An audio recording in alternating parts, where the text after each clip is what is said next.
I feel as if there's a vacuum of leadership in the Democratic Party right now. There are people that have specific leadership titles, but I'm sorry if somebody asked me the question, "Who's the leader of the Democratic Party?" I say we don't know yet. I don't know if that's the answer you give, but that's the answer I give. And there's a lot of you out there I think are making the case, saying, "Hey, we need to go in this direction," or "Hey, we need to go in that direction." Am I overstating this, or is that a fair description of where things are right now inside the party?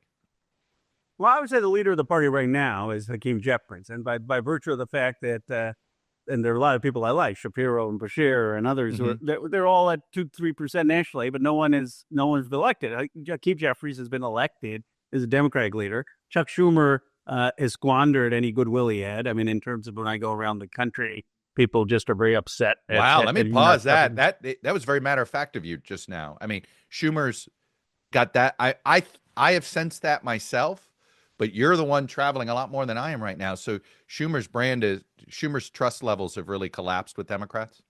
It's shocking to me, right? They'll criticize Musk first, Trump second, and then Schumer more than even J.D. Vance. I was like, can't we turn our fire on Vance or Rubio?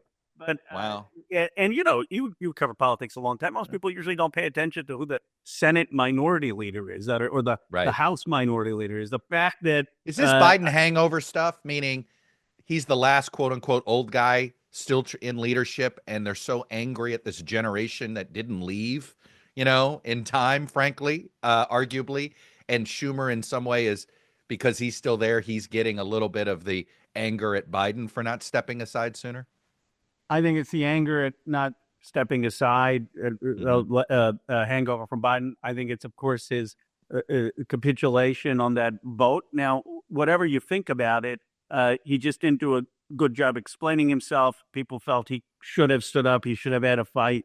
It's kind of a sense that he's operating in normal times. He was a fabulous, in my view, fantastic majority leader of the Senate, and Biden's agenda would not have gotten through in those first 2 years without Chuck Schumer. And he's probably one of the best strategic, partners that Harry Reid had on campaigns for a good 10 years, 15 years. Now, I feel like he's lost his feel and touch on the campaign side of things.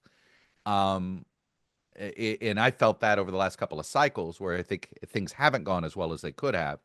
But now he's getting hammered on the policy front. But I think it's positive, but it's also a sense of standing up vocally, showing that you're out there, you're fighting, you get the moment, and there are different people doing it, right? Obviously, Cory Booker, I think, had a moment where he did it successfully. Right. Murphy has done it. Bernie and AOC have done it. Pritzker has done it. And I could go on and on of folks who people see as doing something, and he's the opposite. Whereas Hakeem, I'm not saying that people are out there saying great things, but there's no criticism of him. And there's a sense of, okay, maybe he's the person who can coordinate all of these efforts. He is going to be Speaker of the House, in my view. I mean, he obviously got to fight through every election, but there's the sense of these tax breaks for the very wealthy, and the cuts to Medicaid, the cuts to public education, the sense that this unelected billionaire is doing this. It's really upset folks. And, very briefly, I was in rural Nebraska. I've been doing these town halls. And I, as a good politician, I'm briefed, and they say, look, Ro, you got to talk about $1 billion of cuts to farmers, and the farmers are not able to now provide food to churches and to school kids, and people applaud. But you know what they really want to talk about? They want to talk about immigration. Rural community, 90% white, saying, why are they trampling over the Constitution? Why are they deporting people without due process? So I just think they've overreached, and I think there's a very good chance, very good chance, Hakeem's Speaker. So what do you think he should be doing? Should he be raising his profile a bit more? Do you think I've had plenty of Democrats who tell me that they think he's stuck in Pelosi's shadow still. I think he should be out there. I think he should say, look, I'm going to be the next Speaker of the House. I mean, we're going to win. And here is my vision for the country. Here's my foreign policy vision. I'm going to, when I win, going to help to start to reestablish ties with Canada, with Japan, with South Korea, all these things that Donald Trump has broken. I'm going to reestablish ties with NATO. On a domestic front, I'm going to offer an economic vision that's actually going to bring costs down, that's actually going to raise people's wages, that's actually going to create economic revitalization places. So I think he is going to win by acclamation. If we're in the majority, it's not going to be one of these, okay, you got to scramble for Yeah. the votes. And what I've said to him privately and now publicly is, hey, you start to give the direction of your speakership. What is it? What are you going to do? And he can almost be forward looking. I Right. think the message for 2026 kind of writes itself. Whether you're Jared Golden or AOC, you can agree that we shouldn't be cutting Medicaid, shouldn't be gutting public education, shouldn't be giving Right. tax breaks for the rich, shouldn't be trampling the Constitution. I don't think that's sufficient for 2028, but for 2026, I think that Right. is a unifying message. Let me get you, though, to respond to something that I've noticed in the polling, in the more sophisticated polling I've looked at, which is all these things you point out. Trump's unpopular. I think in the group of voters that made him president are the ones that have soured first, right? Last ones in are usually the first ones off when it comes to. So it's not a surprise, right? The most skeptical supporter is going to probably be the first one to jump off the bandwagon. But these same voters still view the Democratic Party worse than the Republican Party. It's been fascinating to watch there. You're out there trying to talk to those voters, right? The Democrats that the Democrats lost, right? Supporters that they lost. Obviously, there's the one way the brand can recover is simply by not being Trump. But, that's only going to go so far.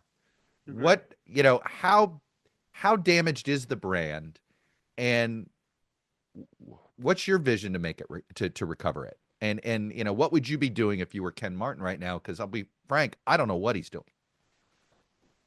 Well, there are three different sort of questions. I think what Ken Martin can be doing is coordinating a lot of the efforts that some of us are doing individually. I'm not saying that I don't think Ken Martin sees it as his role to provide the vision of the future of the Democratic Party. But he can be saying, hey, Ro, look, you've done 5 town halls. You're going to Allentown and Bucks County. Chris Murphy, you're going with Maxwell Frost. Bernie, you're doing this stuff with AOC. Corey, you're doing stuff. Why don't we all do stuff together? Why don't we have these 30 districts? Make sure you have voter registration things here. Make sure you're doing this voter contact there, right? Stuff like that. And when someone asks, what can I do, which is the biggest question, we should be able to say, go to this site and here are the 5 things you can do. Almost like we're running a presidential campaign or a midterm campaign, like go knock on doors, go organize. And right now, first few months, people said, you're not doing anything, Democrats. Now people are saying, okay, guys, you're all doing stuff, but you're all free agents. We need the coordination. Ken Martin can help provide the coordination. In terms of the brand, I don't think it's just a brand problem. It's a substance problem. And the substance problem is that there are a lot of places, like I was just 2 weeks ago, like Lorain, Ohio. You've been to these type of places. So you go to Lorain, Ohio, 6-mile steel plant, abandoned. By the way, all the locals think that it's controlled by a drug cartel from Mexico that uses it for money laundering, that hires folks every couple months and fires them to make it look like they're doing work, but it's just a money laundering operation. The hotel, we had meetings in 30% occupancy. Shipyard desolated. They lost their ship making, and they lost an auto plant. And you say, what has happened to this place? Why has no one done anything for 40 years?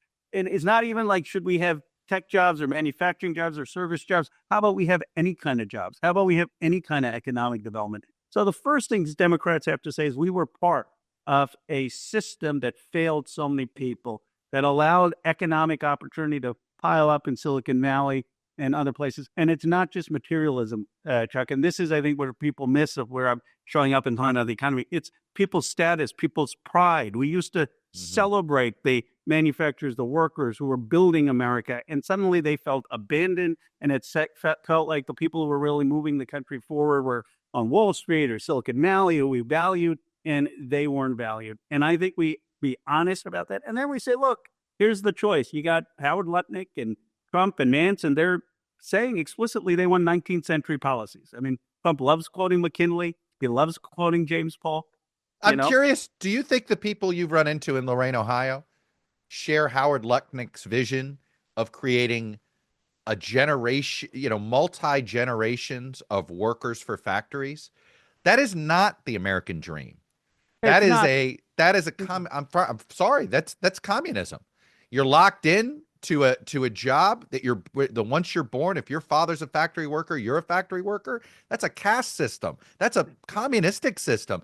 I don't get that vision. We sort of they've gone off the deep end. I mean, we need to restore the ladder of opportunity, right? That's what this was about, where you got a factory job so you could support your family, so you could give your kids a better opportunity because maybe you didn't want your kid to work in the factory. You hope that that's a safety net, but you actually are hoping your kid does better than you.